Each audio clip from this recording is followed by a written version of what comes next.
Over the years, I've realized that fall hits the camping sweet spot. No mosquitoes, no high-pitched cicadas, just cool air, crunchy leaves underfoot, and the kind of silence you can't buy.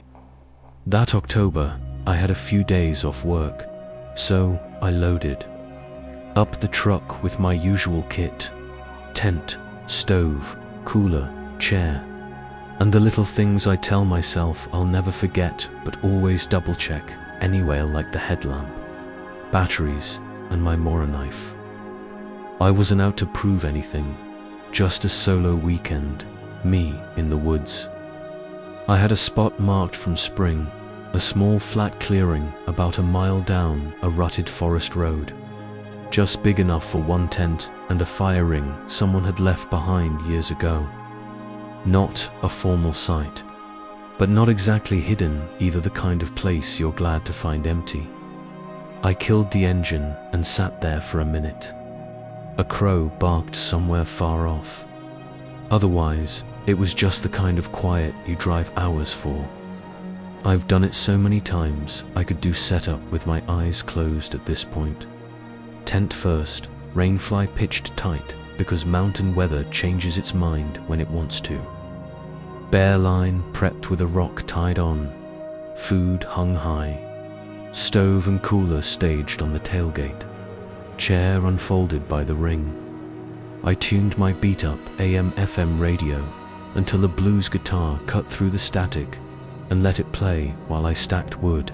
By the time the ribeye hissed in the Castillon pan, the sun had slipped behind the ridge, and the whole clearing was lit with the warm glow of fire and sunset working together. That first night in camp is always my favorite. Everything's still clean. Everything smells like wood smoke and promise. I leaned back in the chair with bourbon in hand and let the fire do its thing. That's when I heard voices up the trail. They weren't being wild, just laughing. Two beams bobbed between the trunks, weaving closer. A couple stepped into the firelight like they belonged there.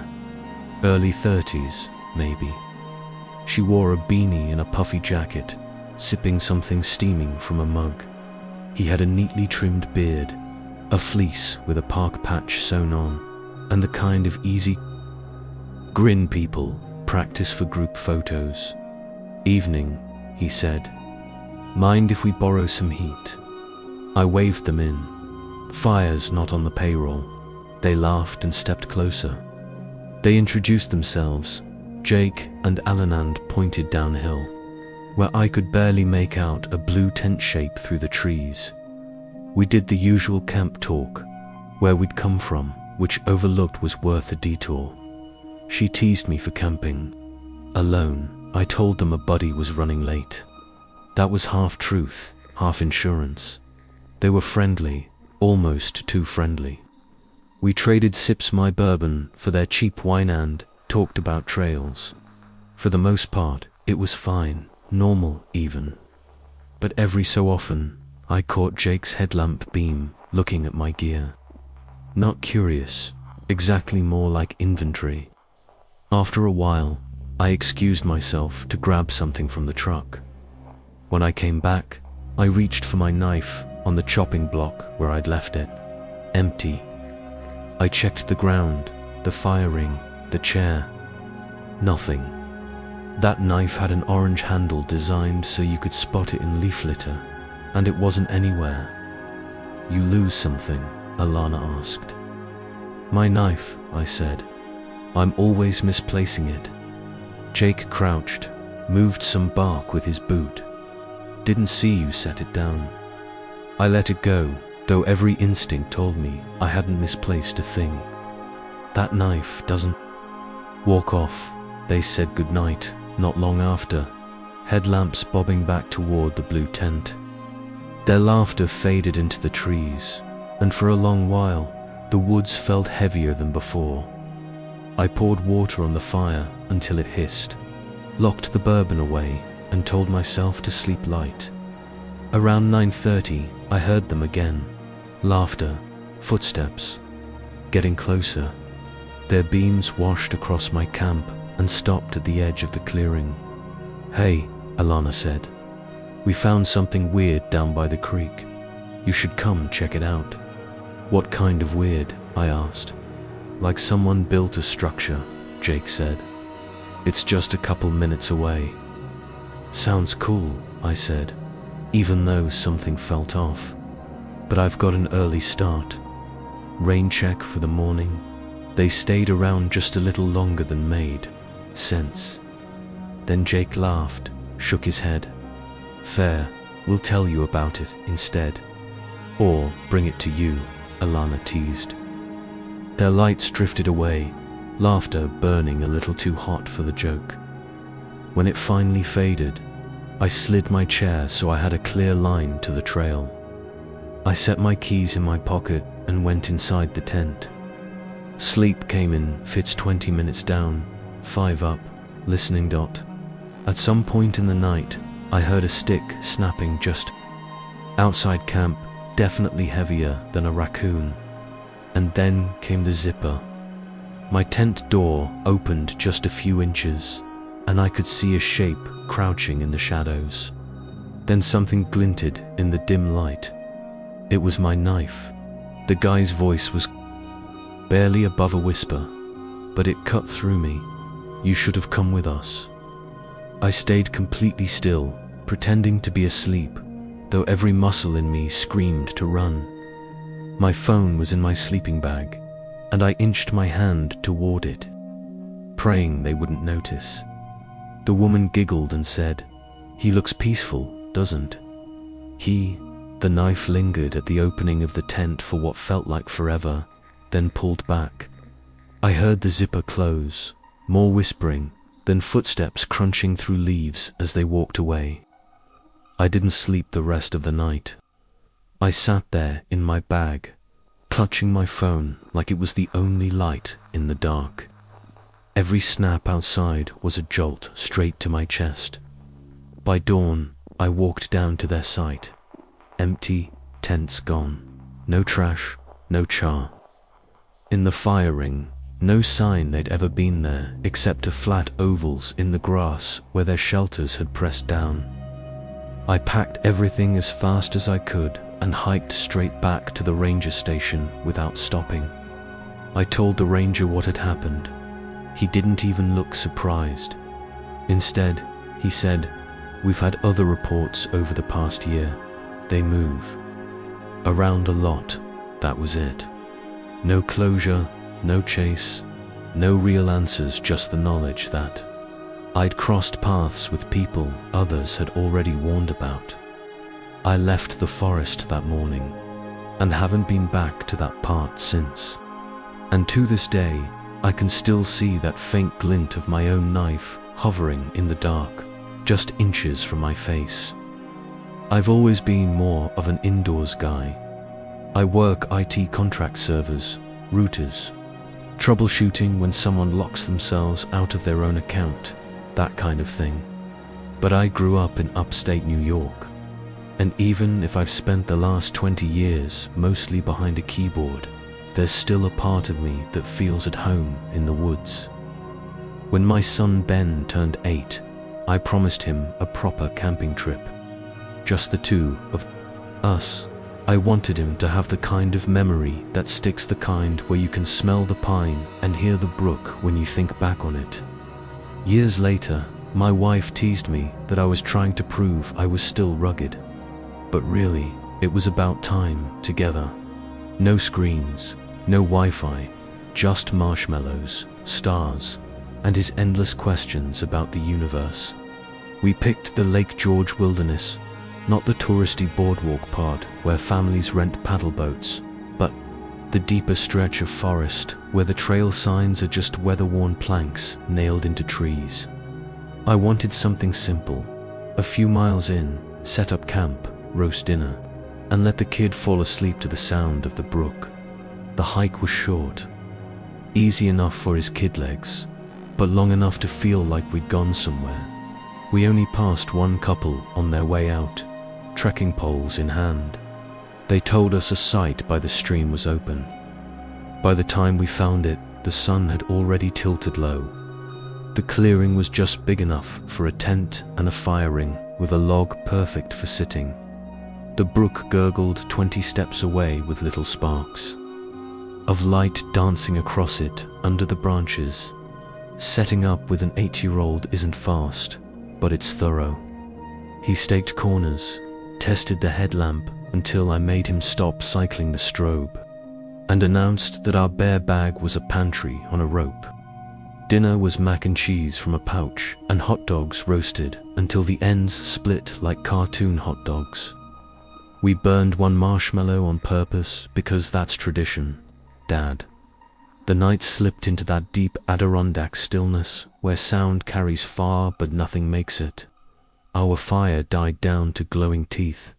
When we finally zipped into the tent, Ben asked if satellites were stars with jobs.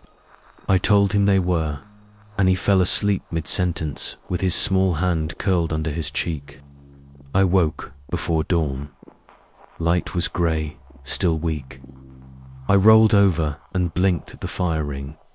A man was sitting on the log. He wasn't rummaging through our stuff. He wasn't creeping. He sat with his hands folded, watching the tent like we'd invited him. He looked older 60, maybe more. Wool cap, jacket that might have once been part of a suit. His face was clean, and he was smiling. Not wide, not menacing, just smiling. What I noticed more than his expression was what wasn't there. No pack, no water bottle, no flashlight. No tent pitched nearby. Nothing that explained why he was sitting calmly at our dead fire at dawn. Ben slept on. I didn't move for a long moment. Instinct said stillness was smarter than noise. Finally, I said, "Morning." Then he spoke. I just wanted to see what kind of people would sleep with their backs to the trail. And that's all he said. He looked past me toward the back of the tent, where our spines had been all night. He wasn't wrong, the trail ran behind us. Our heads faced the brook, our backs exposed. I wanted to ask a dozen things. Who are you? Where did you come from? Why are you here? But every question felt like giving him too much. Instead, I said, "Didn't hear you come in." He nodded once, like that was the right answer. Then he stood, brushed his pants with both palms, and walked uphill into the trees. Not toward the trail, not toward anything marked. He didn't look back. Didn't hesitate, just walked until the forest swallowed him. I sat frozen until birds started calling. Ben woke up a few minutes later, hair mashed on one side, asking if it was pancake time. He squinted at the log and said, "Was someone here?" "Just a hiker passing through," I told him. He grinned, like a ninja. "Something like that," I said. We ate oatmeal, filtered water, did a short day hike, but my eyes kept drifting back to the log, to the trail, to the spot where the man had sat without invitation. When we packed up, I angled the tent a different way before I collapsed it door facing the trail, not away. Silly maybe, but it mattered. Back at home, Ben told my wife we'd camped with a ninja who showed up in the morning. She laughed. I didn't.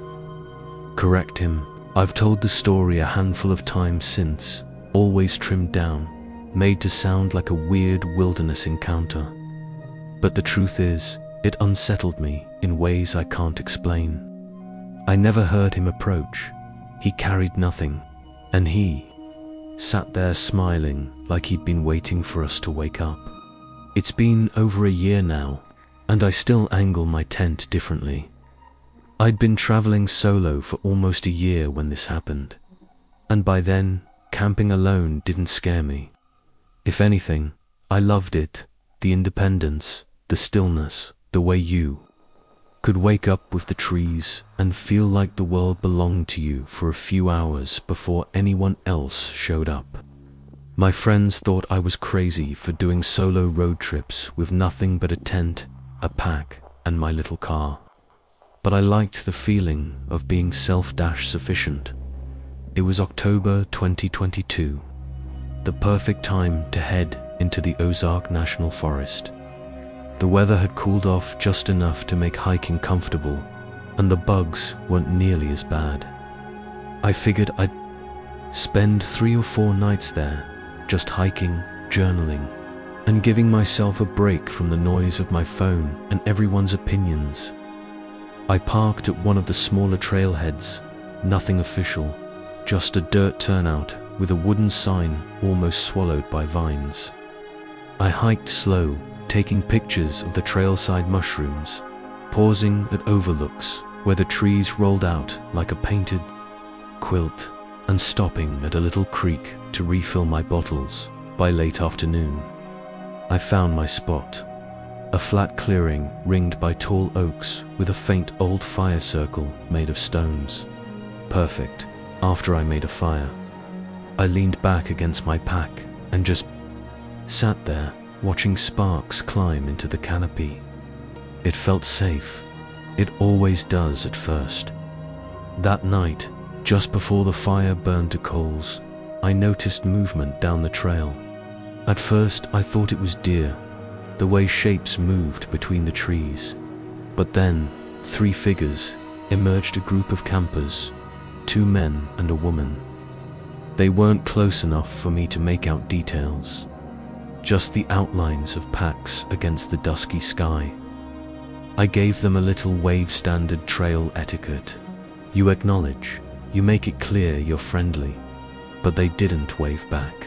They just walked past me, turned slightly off the trail into a flat area maybe 100 feet from my camp, and set their packs down. Guess I've got neighbors, I muttered, half amused, half annoyed. I'd picked that clearing because it felt tucked away, but the forest doesn't belong to anyone. Sharing space was part of the deal. I waited for the usual sounds, tent poles clicking. Together, a stove firing up, maybe even some laughter or a guitar if I got unlucky. But nothing came, no voices, no lights, just stillness. I figured maybe they were stealth campers, people who sleep without tents or fires to blend in with the woods. Not illegal, just unusual. But the thing about stealth campers is they usually go farther off trail, not set up within shouting distance of someone else. That night, lying in my tent, I could see a faint orange glow from my fire's last embers. Past that, the woods were pitch black, and beyond that, I knew were 3 people sitting silently in the dark. I told myself not to worry, people camp how they want to camp, but it took me a long time to fall asleep. The next morning, I woke to sunlight slanting through the tent. I unzipped the door, stretched, and checked the other side. They were there, sitting again, no fire, no stove, no smoke, no voices. I forced myself to call out a casual morning. They didn't answer. The woman's head turned slightly, just enough to show she'd heard me. Then she turned back toward the trees. I busied myself with my coffee, pretending it didn't bother me. But the silence clung to me all morning. By the second night, the unease was heavier. I cooked dinner, ate by the fire, brushed my teeth, and zipped into my tent early just to get away from the thought of them. I lay there, headlamp dimmed, listening. Every so often, I'd hear what might have been a footstep. But the forest has a way of playing tricks. Branches fall, squirrels skitter. Still, I kept imagining them sitting out there in the dark, awake, watching. I barely slept by dawn. I'd made up my mind I was leaving a day early. I didn't care if it meant hiking longer than planned. I needed out. I packed my gear quickly, rolling my bag, stuffing the tent, cinching straps. I was just hoisting my pack when I noticed movement. Out of the corner of my eye, the 3 figures had stood up. They didn't speak. They didn't shoulder packs. They just rose in unison and turned toward the trail. So did I. I walked at a steady pace, not rushing, but not dawdling either. Their footsteps echoed faintly behind. Mine not, closing the distance, not fading, just following. Every hair on my body felt alert. Half a mile down, the trail split, one wide path continuing straight and a narrower side path veering into the rocks. I knew that side path. It was rough, but it looped back toward the road. I made a snap decision and cut onto it, ducking between cedar trees. The trio didn't follow, but I didn't trust that. I found a little pocket among rocks and brush, crouched down and waited. Minutes passed, then I heard them footsteps on the main trail. They didn't speak, they didn't call out, but as they passed the side path, one of them turned their head, directly toward where I was hiding. My lungs locked up. The figure paused, listening before moving on. The three of them kept walking until the sounds faded into nothing. I stayed hidden for nearly an hour before daring to move. When I finally stepped back onto the trail, the woods felt empty against birds, just wind. I didn't stop until I reached the trailhead, and even then, I kept checking over my shoulder. My car looked like a lifeline in the gravel lot. I drove straight to town, shaking so hard my hands left little damp prints on the steering wheel. I never saw them again. I reported it to a ranger station, but without names, details, or crimes, there wasn't much they could do. Probably just odd hikers, the ranger said, though even he looked unsettled.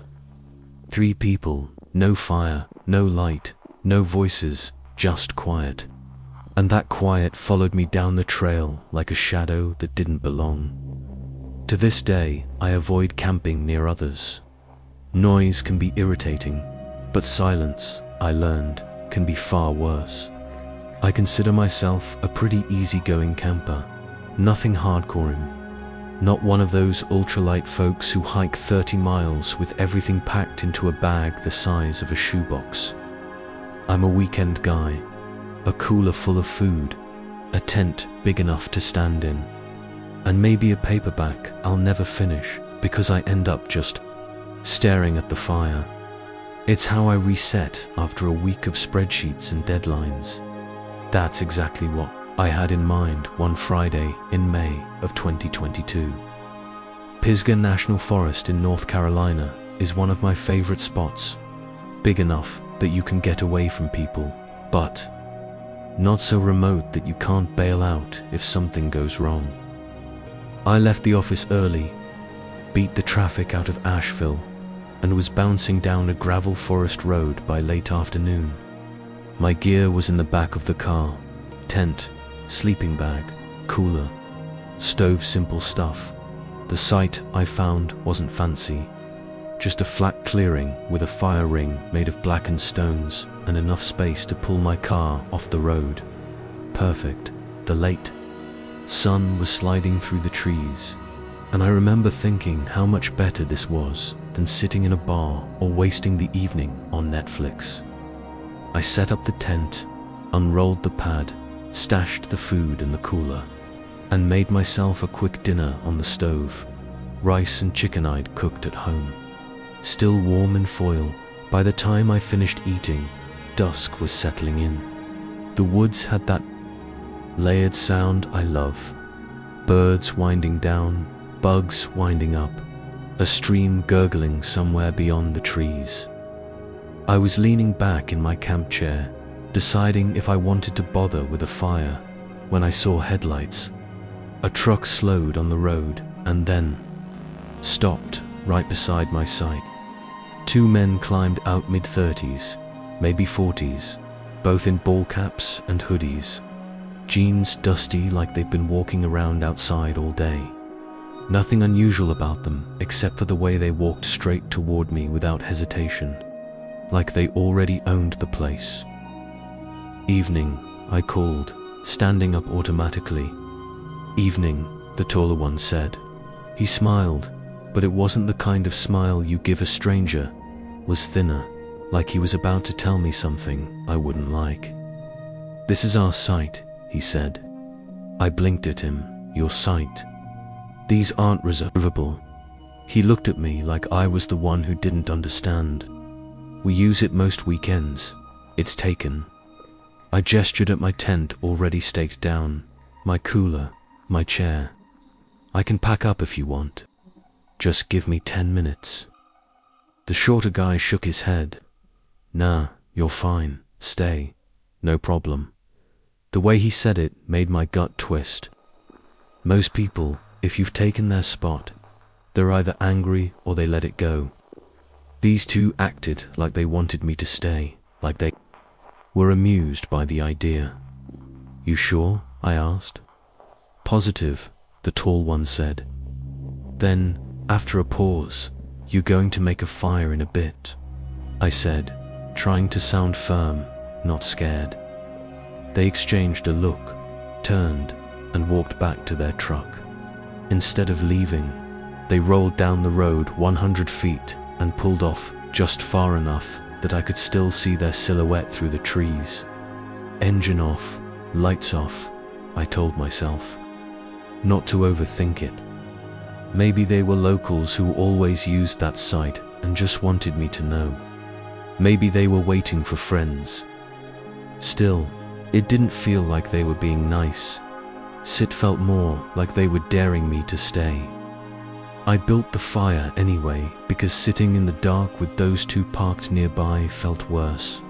I sat in my chair, sipping coffee from my enamel mug, and tried to focus on the normal sounds of the woods. But every so often, I looked toward the road. The truck was just a shadow among shadows, but it was there. By 10 o'clock, I couldn't keep my eyes open.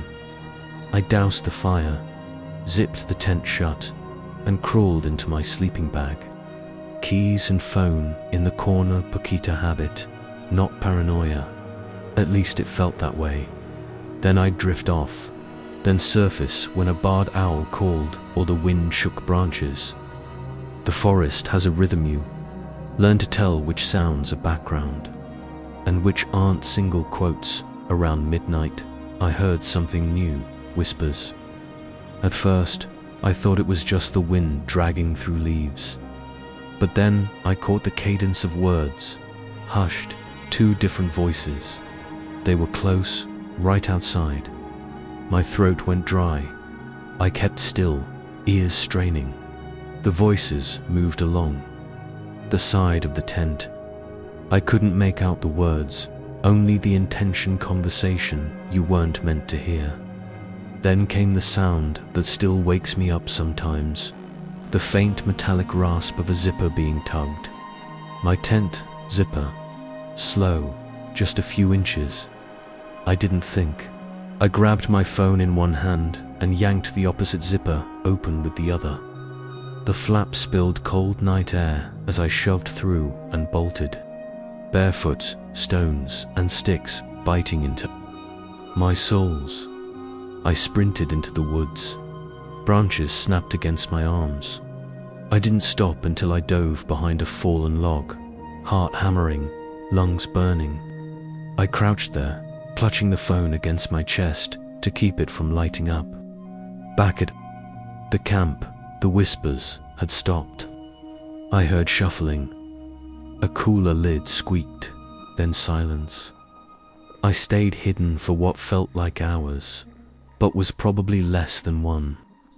The night insects resumed their chorus. My breath steadied, but every time I considered creeping back, I pictured that zipper tugging. Open, the flap hanging loose. Finally, grey light began to seep through the trees. Dawn, cautiously, I picked my way back. The site looked almost exactly as I'd left it. Tent still half unzipped, chair toppled, cooler closed. No sign of the men. Their truck was gone. I didn't pack. I scooped what I could into the car, left the chair and tarp, and jammed the tent still staked into the hatch. Then I was in the driver's seat, doors locked, gravel spitting under the tires as I sped away. I didn't stop until I hit pavement. At a gas station outside Brevard, I finally exhaled with my forehead pressed to the steering wheel. The zipper sound replayed in my head like a recording metal teeth parting in the dark. A week later, I went back with a buddy to retrieve what I'd left. In daylight, the site looked harmless, just another pullout with a ring of stones. But the cooler was sitting off to the side, lid ajar, contents gone. The chair was gone too. We told a ranger, gave the short version. "Call next time," he said. "Even if you're not sure." I haven't camped in Pisgah since. I still camp, but I do things differently. I trust my gut. I keep my keys on me, not in the tent. I don't argue with the little voice that says, "Pack up and go." Because sometimes generosity isn't generosity at all. Sometimes it's a test. And the sound of a zipper at midnight is not a test I ever want again. I turned 39 that September, and instead of cake or drinks with friends, I celebrated it the same way I've celebrated most milestones for the past few years. Quietly, alone, with a pack strapped to my shoulders and a trail beneath my boots. That year had been heavier than most. Work had drained the life out of me. Endless screens and endless calls. I'd been running on fumes, and I knew if I didn't reset, I'd burn out completely. Hiking always fixed me, or at least patched me up enough to keep moving. The woods have this rhythm that strips away the junk in your head. You walk, you breathe, you do the next simple thing. That's it, no drama. No deadlines, just you and the trail. So I picked Mount Rogers in Virginia. It's not the tallest mountain in the Appalachians, but it's wild enough, remote enough that you feel swallowed by it. Grayson Highlands, the area just north, gets all the attention for the wild ponies and rolling boards.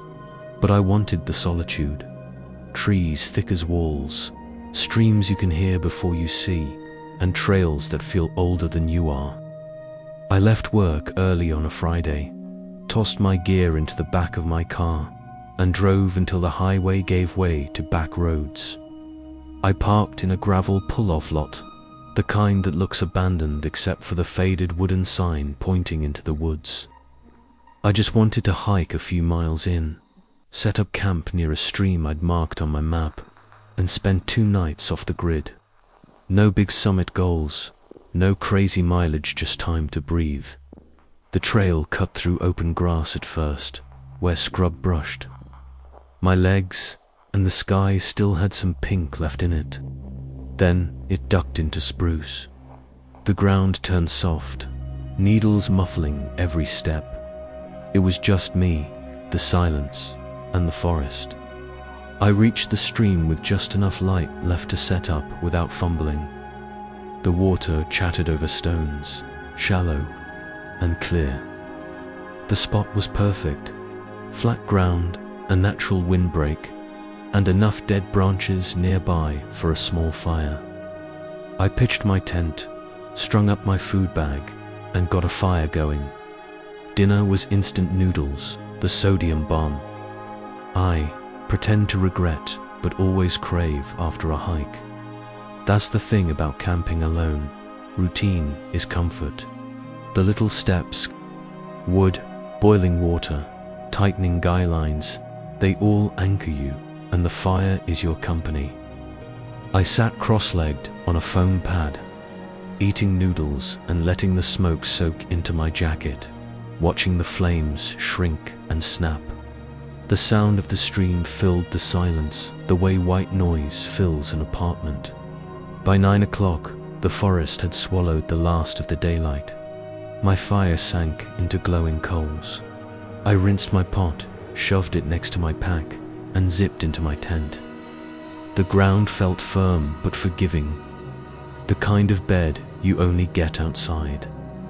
I laid my boots just inside the vestibule, headlamp round my neck just in case, and checked my phone one last time before tucking it into the mesh pocket overhead. No. Signaled out of nowhere, I woke up in the middle of the night. The fire outside was barely alive, a small glow pulsing through the tent wall. I lay there, listening to the stream and the occasional snap of a cooling branch. Then I heard it. Footsteps. At first, I almost ignored it. The woods are full of noises, and your brain tries to make them fit categories you understand. But this wasn't a deer. It wasn't a raccoon. It wasn't wind. These were steps spaced like a human. They circled, soft tread over leaves, then a pause. Another few steps. Another pause, like someone was tracing the perimeter of my campsite just outside the firelight's reach. I lay perfectly still, every sense straining. My hand rested on my boots, steadying them so I wouldn't knock them over if I shifted. The steps didn't hurry. They didn't stumble. They moved with a patience that told me whoever was out there knew exactly where they were putting their feet. And the strangest part, no light, no beam cutting through the dark, no flashlight bobbing with each step. I've camped enough to know the difference between a hiker who stumbled into your sight by accident and someone who is there on purpose. Lost people call out. They trip, shine their lights around, mutter to themselves. This wasn't that. The footsteps kept to the ring of faint firelight. They would scrape through leaves until the glow brushed against them, then retreat back into the dark. It felt intentional, like they knew exactly where my vision ended. I pulled my sleeping bag down just enough to free my arm and inched toward the tent zipper. Every movement sounded deafening to me, though in reality it was probably no louder than the stream. I eased the zipper open just enough to create a gap. Through that narrow slit, I saw him, a man. He stood just beyond the firelight, right at the point where the glow surrendered to darkness. He wasn't tall or short, built, average, clothes, dark. He didn't move. He just stood facing my tent. Number, flashlight, no pack, nothing reflective, just him. Positioned perfectly at the boundary where I could see him but not see details. I didn't say a word. I couldn't. My throat wouldn't allow it. He stood for maybe 20 seconds, though it felt like an eternity.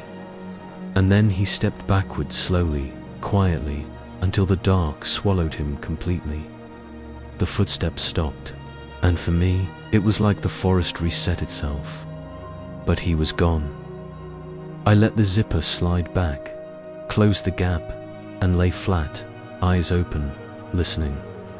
My chest rose and fell too quickly, but I forced myself to breathe evenly.